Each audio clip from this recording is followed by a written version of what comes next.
Welcome to the Writer's Journey podcast. I'm Michael Laran, a science fiction and fantasy author on a journey to go from nobody to bestseller, and I'm documenting every step of the way. Tune in every week as I pull back the curtain on my writing life and how I'm building a writing career while working a full-time job, raising a family, and attending law school classes in the evenings. You can find show notes for this week's episode, a free starter library of my fiction, and much more at michaellaran.com. Hello and welcome to episode 130.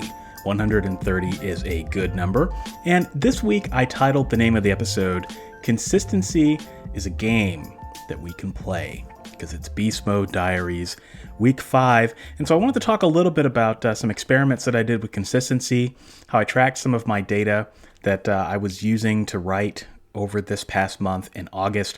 I just want to share that with you without being too numbery. And then I also wanted to talk a little bit about how there's a paradigm shift coming in my life starting next week, and so how I am adjusting to that as a writer. So first things first with announcements. The first thing I wanted to make everyone aware of is that I am going to do, I don't know if this will be a regular occurrence, but I am going to be doing a live stream on Author Level Up, and we are going to be doing writing sprints together. So I've invited my entire audience to do it. I'm still trying to settle down on a good date, so I will let everybody know when that comes, when I've got the date locked in. Still trying to find a good mutual time for the majority of the people that are listening to the show and also to watching my YouTube channel. But more than likely, it will be next weekend. So just know that I'll announce that when it's coming up.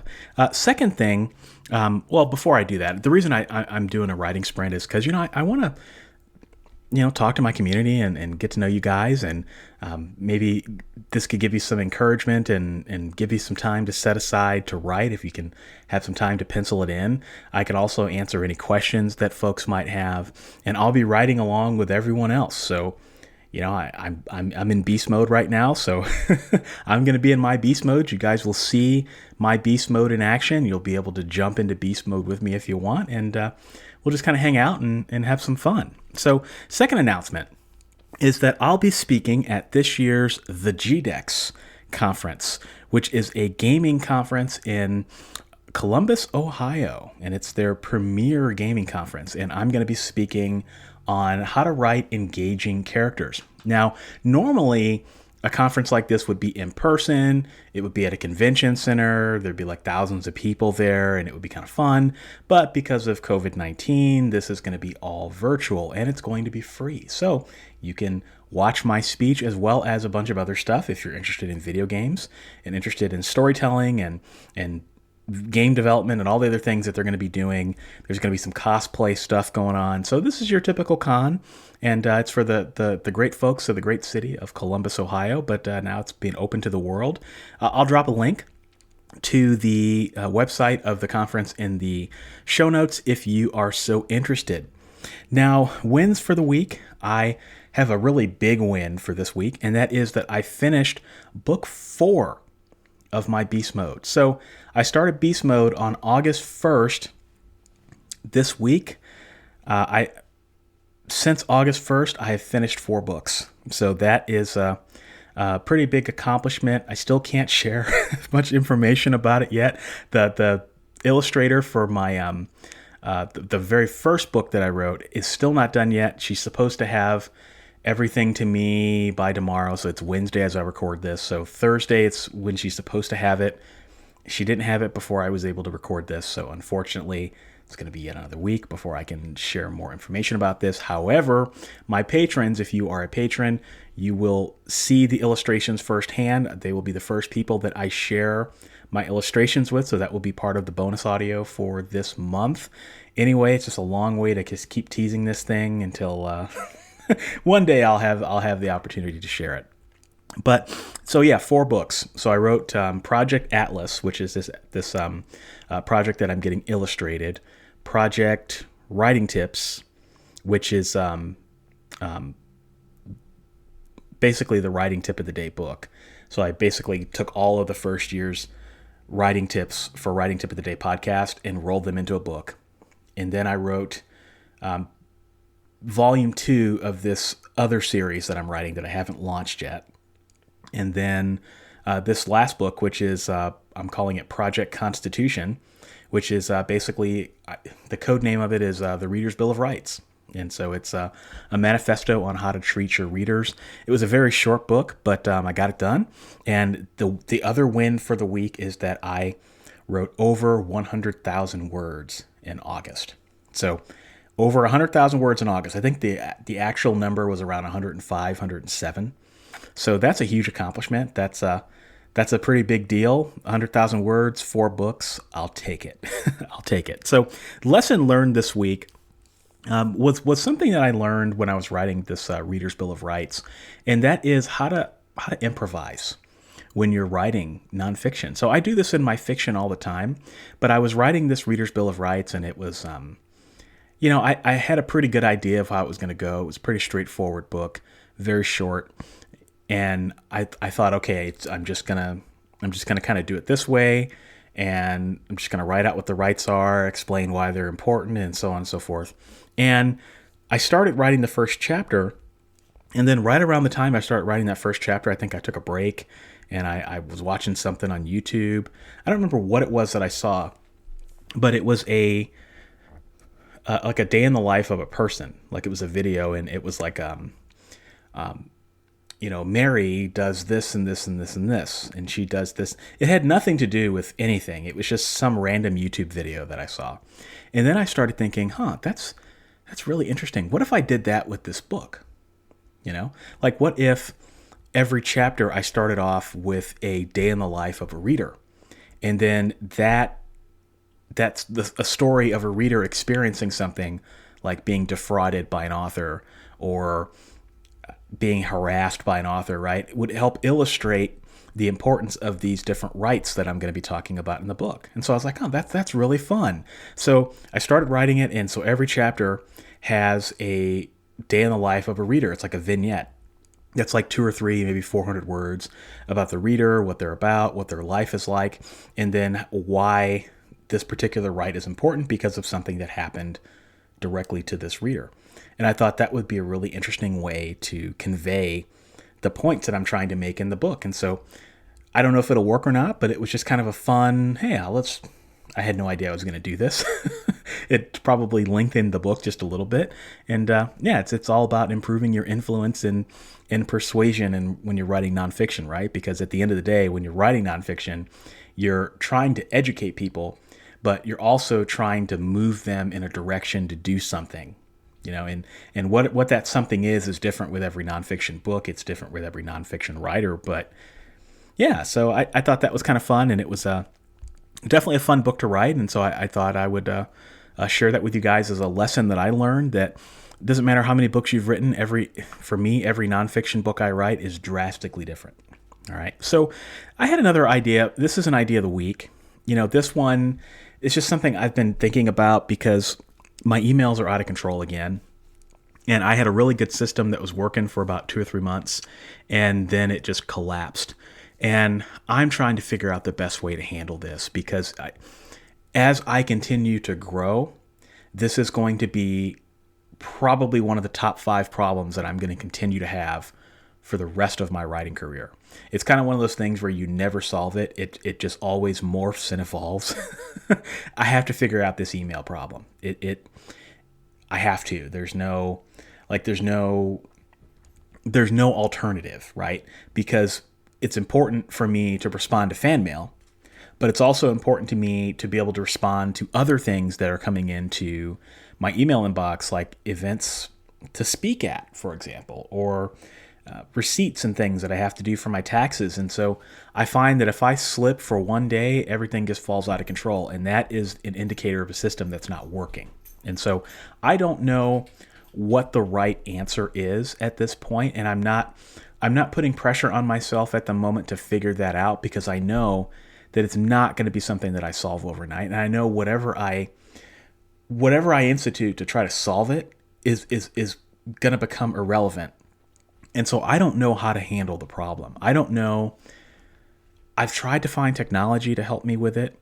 That doesn't seem to be working. There's always some sort of poison pill in the tech that just doesn't quite work. And so I'm still trying to figure.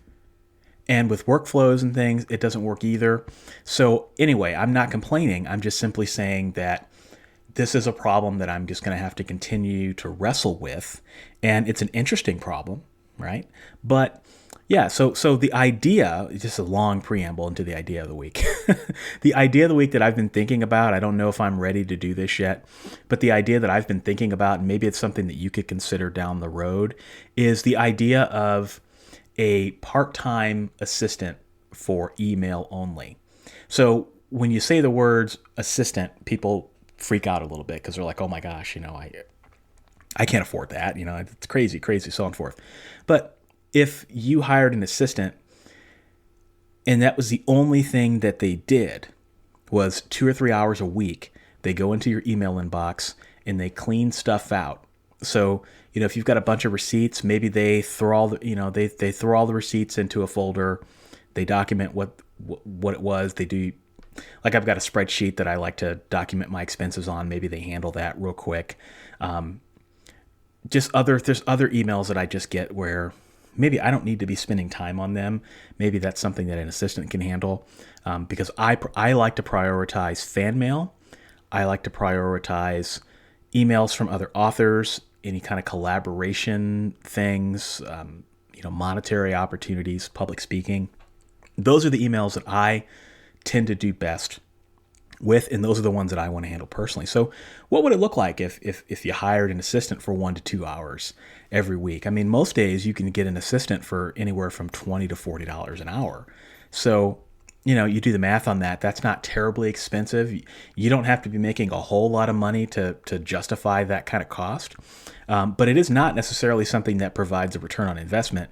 It's more of a peace of mind sort of thing, right? Like it's one of those things where you can invest in it. It doesn't necessarily save you money. There's no like impact to your bottom line per se, but it does mean that you're able to spend less time in your inbox. And so therefore, you can spend more time writing or marketing or whatever. So, that's an idea. I've never heard anybody say that. Most people, they tend to hire an assistant and it's the whole kit and caboodle, right? It's I'm going to have an assistant that does email and that's only part of what they do. And then they help you with the marketing and then they help you with publicizing stuff. And what if it was just for email only? Wouldn't that be a little bit more cost effective? And if that was the only thing they did, could they get really good at it to where what would normally take you several hours a week, you just pay them to do it? Something I've been thinking about. All right. So let's talk about the topic of the week. So what I wanted to talk about was an important lesson that I was reminded of this week in terms of what it means to be consistent. And I want to talk about this paradigm shift. All right. So as I mentioned, I wrote over 100,000 words in August 2020. So I started beast mode on August 1st. So that's an average of around 3,333 words per day. So the interesting thing about August was that August actually was not a very good month in terms of productivity for me. So like how many people can say I wrote over 100,000 words in August? That's a major accomplishment. But for me personally, the month itself was not a very favorable month for me, mainly because in the middle of the month, we got hit with a derecho here in Iowa, which is a huge major thunderstorm, and it knocked out my power for 3 days, but it took me another 3 or 4 days to catch up. So an entire week in the middle of August was destroyed for me.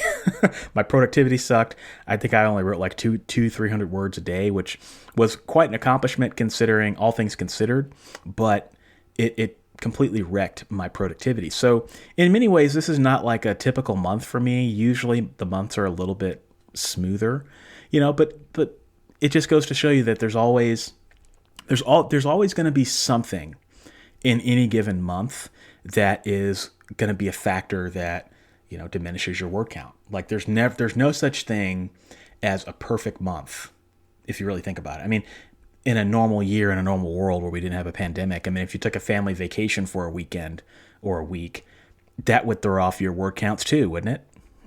or if you get cold, or if you get sick, or if your spouse gets sick, or if you've got a kid that gets sick, or you got to take your dog to the vet because maybe they're having some problems.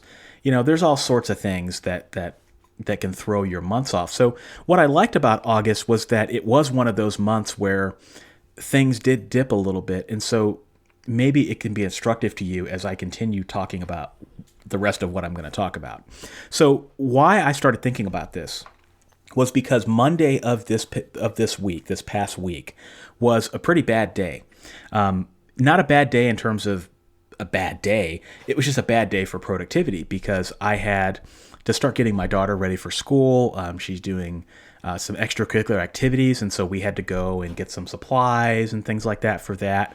I had to work. It was a busy day at work, and so normally I like to wake up a little bit early. On this particular day, I did not wake up early, and so I found myself at about 9 o'clock at night with 0 words for the day, right? And so my thought process was, well, it's really not that big of a deal. Let me just sit down in the hour, maybe hour and a half that I do have right now. Let me sit down and try to write what I can. Let's just try to salvage as much as we can for the day. My normal word count goal for this beast mode, for this last book, was between 3,000 and 5,000 words a day. So a lot of people, they set writing quotas. So they say, I want to write 1,500 words a day, or I want to write 2,000 words per day. I'm not a quota guy. I actually believe in ranges, right? So I believe that it's actually better to set a range, because then a range, it's just easier mentally for you, right? Because if you say, I want to write 3,500 words, and then you write 3,499 words, then you didn't hit your quota, But I like to set a range so that if I go above that range, that's great. But if I fall within that range, that's cool too. So let me give you an example. So 3,000 to 5,000 words. Most days I end up somewhere between 3,500 and say 4,500. Right? So there could be some days where, if I'm writing a novel and I'm writing a scene that requires me to maybe do a little bit more research in the moment, or I'm writing a scene and I'm in the murky middle and the words aren't flowing as much as I would like them to flow. It feels kind of good to, if I had a 4,500 word day, to hit a 3,000 word day and still know that I'm still within my range. All right, that's why I like the idea of ranges better than a hard, steadfast quota, because there's going to be some days where your quota is just not possible given circumstances that are going on with the book. Like I said, having to research a little bit more, maybe you encounter some sort of a plot hole and you got to go back and fix it. I mean, there's all sorts of things that can eat at your word count for the day. And so anyway, that's why I like ranges. So my range was 3,000 to 5,000 words per day. Most days for the prior week, I was hitting 5,000 or above. So I was well above my range. Things were really good, and was feeling really good. And Monday hit, and I was lucky to get 1,200 words that day. And as I was finishing up the current chapter I was on, I thought, this would be a really good opportunity to talk about my thought process behind all of this. Because I didn't lose any sleep that night. I didn't really care. 1,200 words, okay. My quota is 3,000 to 5,000. I think a lot of people would have said, crap, today is a failure.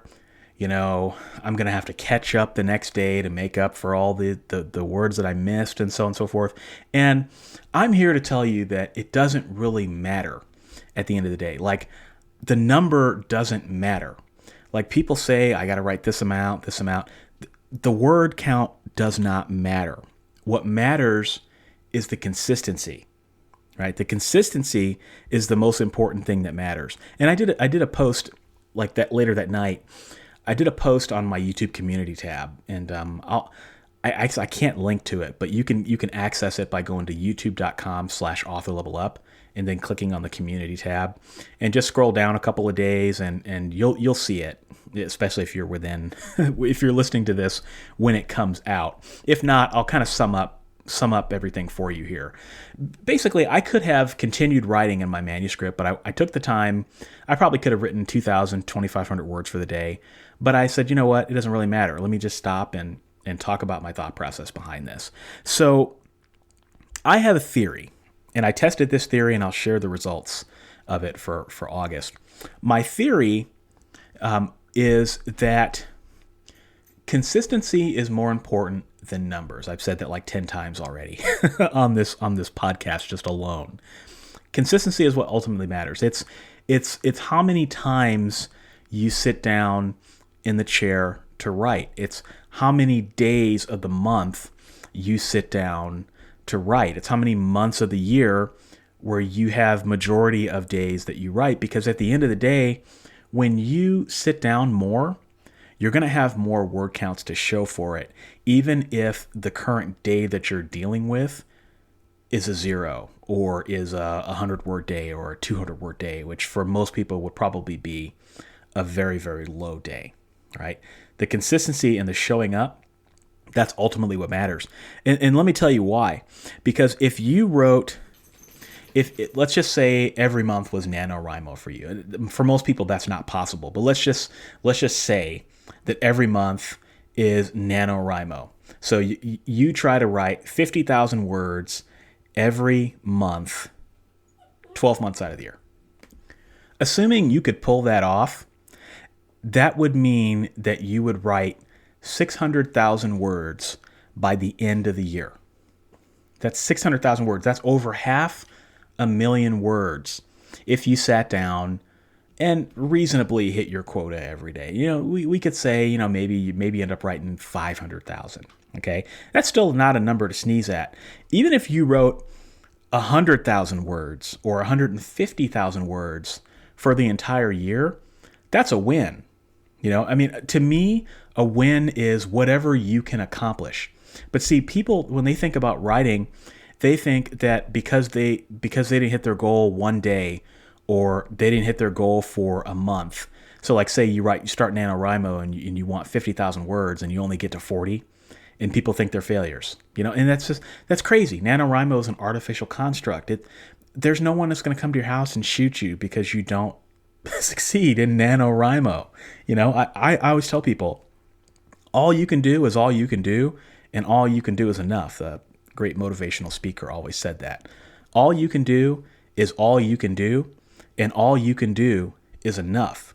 But if you put your butt in the chair as many times as you can, that is going to add up over the end of the year. So you're going to have some days where you're high. You're going to have some days where you're low. You're going to have some days that are right around average. You're going to have some goose egg days. But if you look at the entire year, the law of averages is going to work in your favor. All right. So that's just a setup for what I'm about to tell you next. Okay. So consistency is important. The law of averages is in your favor. Remember, take the big picture. And so my theory is that in any given month or any given set of days, you're going to have a certain percentage of days where you are at the average. So if you, on average, write 1,000 words a day, you're going to be right around that average. All right. So you might have 1,000 words one day, 1,100 words another day, 900 words another day, but that's right around the range. And so my theory, before I sat down and actually looked at the numbers, my theory was that the majority of your writing days, if you're consistent about them, will probably fall somewhere in the middle. So around your average. Okay. So my theory was 80%. All right. And so that leaves 20%. So if you divide that 20% up, 10% of your writing days are going to be days where you're well below your writing range. So if you want to write 1,000 words a day, you're going to be probably at, 500, or 200, or maybe even 0. So 10% of your days are going to be the really, really bad days. Okay. The other 10% are going to be days where they're really, really good. So instead of 1,000, maybe you write 2,000, or maybe you write 3,000. All right. So my point here and why I happen to notice this is because I happen to notice that the days where I had the highest writing days were almost immediately followed by the days where I would crash, right? I would write 6,000 words one day, and then I'd write like 200 the next. And it was like this weird superstitious, like, oh crap, I'm having a high day, and I know a low day is right around the corner, you know? And so I learned that a day where I hit my range and I walk away feeling okay and satisfied, that's good. That's a good day. That's a good writing day. And your writing career is built, if you want to be prolific, your writing career is built on the backs of those average days. The days where you just show up, you do what you're supposed to do, and you walk away feeling good about it. Or maybe not feeling good about it, depending on your story, but you still do the work. All right. So that was my theory. 80% of your days are going to be middle, and then 10% are going to be high, and then 10% are going to be low. So I looked at my month of August and I just tested my theory. I tested my theory to kind of see, you know, am I off base here, or am I onto something? And so I plotted out all of the days that I wrote. I wrote 29 days in August, which that doesn't sound right, but with the storm, that whole week just destroyed me. So that's probably right. So I wrote 29 days consistently out of 31 days in August, which is pretty damn good. And then I looked at the word counts, and then I ranked, I basically on an Excel spreadsheet, I highlighted the ones that were low, and then I highlighted the ones that were high. And then I basically did a little distribution. So I could see the amount of low days that I wrote, the amount of high days that I wrote, and the amount of middle days that I wrote. And here's what I found in terms of the percentage of days. And again, I'm not going to try to kill you with numbers here, but I hope that it's not too complicated. So in terms of what I actually did, 13 of my days were low days. That accounted for about 44%. 8 of my days were middle days, so right where I hit my average, about 27.5%. And then 8 days were also high days, which was about 27.5%. So my theory was wrong in that my average days were only about 30% of the time. My low days were about 44% of the time, and then my high days were about 27%. But then I remembered, wait, I had this storm. I had this crappy storm that came in and knocked me out. I bet that if I hadn't had that storm, I probably would have had at least mostly average days. So I went back to the drawing board and I just said, okay, let's take out the 5 days where I had the storm, where I was low, and then let's just add them into the middle column. And then where would that get me? Just to see where I would end up. And where I ended up was where I thought was really interesting. So in a perfect month, I would have ended up with 8 low days, which is 27.5%, 13 middle days, which is 44%, and then 8 high days, which is 27%.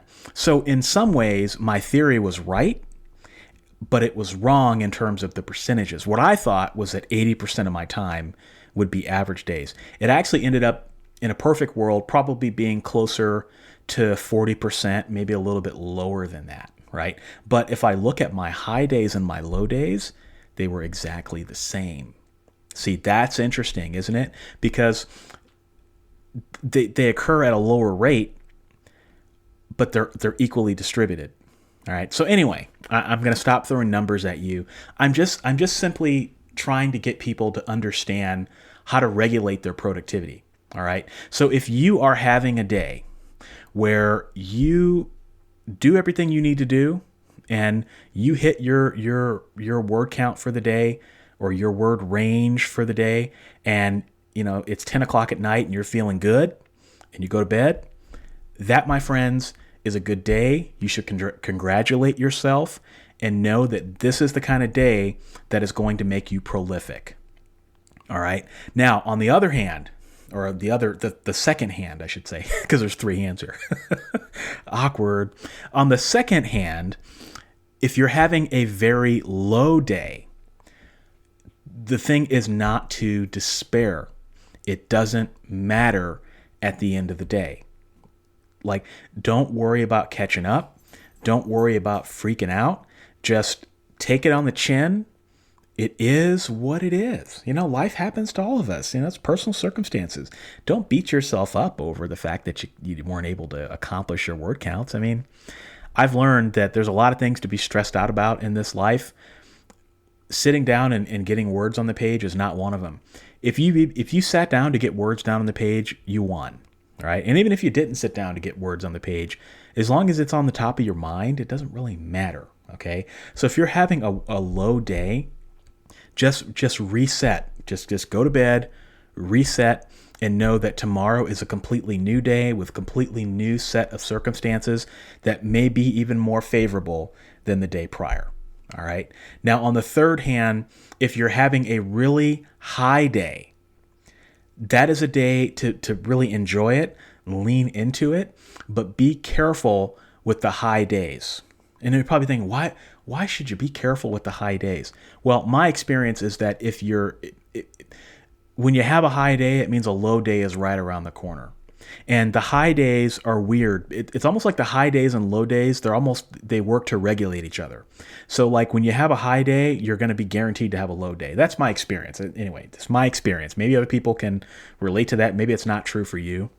But when I have a high day, two or three days later, I'm going to have a low day. And the low day regulates the high day. So if you take them together, they almost like wash each other out at the end of the day. And people get really excited about the high days. I've learned not to get excited about the high days. Yeah, it's cool that you can get them, and you should be happy that you were able to feel so inspired to get those days in. But just know that your writing career is not going to be built on those days. They're going to help you move things forward. They're going to help you finish your book, but don't put your reliance on those high days, because it's all adrenaline, it's all energy, and it's really easy to feel like that should be the normal when it's not. And when you do feel like you should be writing those high days consistently, that is what leads to burnout. All right. So again, I've written over 50 books. This is just things I've learned. Maybe this is helpful to you. Maybe it's not. And so what I also learned, and I want to take this back to the middle days before I close on this topic, is that on the days where you have your middle days, let's say that you write 1,000 words for the day. Okay, you write 1,000 words for the day, and you've got just a little bit of time left over. Maybe you only write an hour a day. And in 45 minutes, things are going pretty well. You're at 1,000 words and you're pleasantly surprised. Most people would stop writing. See, this is why I don't like the idea of a quota. This is why I like ranges. Most people are going to do the easy thing and they're going to stop writing because they're going to be like, oh, I hit my word count for the day. Awesome. I'm going to go and watch Netflix for the last 15 minutes or whatever that is, right? Here's what you do. If you are at a point where you hit your quota and you've got time left over for the writing day, or if you can make time, then see if you can write just a little more. I'm not saying double. I'm not saying double what you wrote. I'm not saying triple what you wrote. I'm not saying, pull an all-nighter. But if you write 1,000 words, can you write 1,100 words? Can you write 1,200 words? So like what I'm saying is an extra 100 or an extra 200 words. Okay. If you can do that, that starts to add up over the period of the month. It adds up over the period of your writing career because, yeah, 100 words is not really that glorious, but you multiply that by 30, then you got a force for good. All right. Like I said, this is why I say all the time, the back of your writing career is going to be built on your middle days. So when you can optimize your middle days as much as possible, stretch yourself to write just a few hundred more words if you can. You can write more, cool. Depends on your pace, depends on your skill level. And you'll find that will help you, it'll help insulate you from the sting of the low days. All right. So anyway, that's just some thoughts that I had. I know it was a little rambly, but I hope it connected in some way, because I know some of you, you put a lot of time into your writing, and you want to make sure that your writing sessions, you get the most out of them. And it can feel, when you've got different obligations and different things going on in personal circumstances, it can feel like you failed if you don't get your words down in the way that you thought you were going to get them down. All I'm saying is take a long approach, take a long-term approach, take a big picture approach, that a goose egg every now and again, or even a goose egg for a month or two, it's not going to kill you. It's not the end of the world, right? Because you got the entire year, you've got the entire writing life. I mean, hell, I started writing when I was 25 years old. So I want to live to be as old as possible. But, retirement age here in the States as of now is 65 years old. That's 40 years.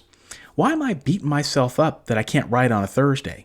I got 40, come on, you got me, I'm a relatively young dude. That's 40 years left, right? Now, some people say, well, I'm a little bit older than that. Okay. So let's say you're 60 years old and you can't write on a Thursday, or maybe you lose an entire week. Okay. Maybe you're going to write for another 10 years. Okay. Or maybe even another 20 years. You're beating yourself up over a week. Just do the math on the total amount of weeks that you have. You have so much time, even though it doesn't feel like it, even though with our society, we feel like we have to have results right away. That's just not how things work. And we have the benefit of time. So just remember, you got nothing but time. And lastly, what I wanted to talk about was the paradigm shift that's coming for me in the next week or so. So this is the last week of, I didn't realize it until a couple of days ago, but this is the last week of an era for me. So my daughter has been in preschool for the last 2.5 years or so, and she's starting kindergarten this year. And that's a great thing. It's really cool. It's weird that she's grown up so fast. But what it also means is that my and my wife's schedule is going to change drastically now that she's going to have to wake up earlier. We're going to have to, well, she's not going to school. She's going virtual. But either way, this pandemic's not going to be with us forever, right? And we're going to have to get her ready for school, get her logged in. And that's going to require both myself and my wife to wake up a little bit earlier. Well, you guys know I wake up about 5:30, 6 o'clock anyway, so it's not really a huge deal for me. Although I will say with this pandemic, I've been getting a lot of sleep. So now that my daughter's in elementary school, that means that my wife and daughter are going to be waking up earlier, which means I'm not going to have as much time to write in the mornings. So the answer is, what do I do about that? I don't know. I'm not terribly worried about it. But it does mean that I'm going to have to shift some things around in order to continue with the same level of time investing in my writing business.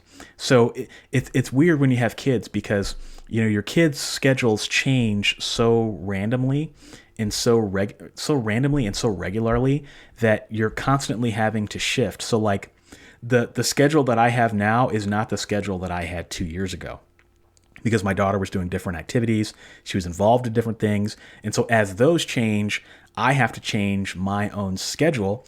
And so it's, I don't know, I guess say it publicly because it's an interesting challenge. It's going to be an interesting thing to navigate because this is going to be something that's going to be with us for, next, 12 years or so until she graduates from high school because she's going to have to go to school every day now. Whereas when she was in preschool, she only went a couple days a week and she only went for a couple hours. So now it's going to be interesting. So we all have our paradigm shifts. I mean, COVID-19 is the ultimate paradigm shift in many ways.